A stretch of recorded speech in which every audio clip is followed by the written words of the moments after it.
Yang kamu aku.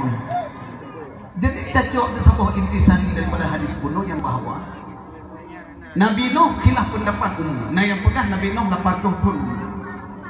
Nah yang pegah sekurung itu. Nah yang pegah 1000, nah yang pegah 1200, nah yang pegah 1600 tahun.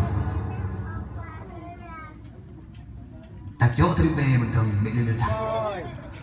Sekurang 1000 lampu anu Nabi Nuh sambil Nuh kemudian ileket daripadanya naumudunya kamul haribe atau beribe tahun kemudian dari Nabi Isa ke Nabi Muhammad 600 tahun, Nabi Muhammad ke gutayo royo karab 1500 tahun.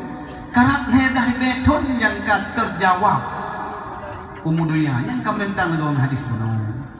Mati mupomji hadis kuno yang tapegah jeung tapi hadap dia muglongnya dibuat mujim kawin dan daya hadu mana pre karab yang manunya. Ada wadayahnya jiwa bak royo na dia kiamat. Jadi dia kiamat juga dari Wandro sampai berbeli. Mudah kamu yang muda-muda dengan mangan ubud dengan mapai mante nahu sarah dengan pai kudubah mali kai bukan dengan beli kemayu karab kiamat ya ujung budkam kawin nyol pegang hadisnya adalah ada yang mengatakan hadis dhaif. Maka oleh karena demikian yang mengatakan umat Nabi Muhammad 1500 tahun itu pun ada yang mengatakan hadis dhaif. Bahkan dalam sebuah hadis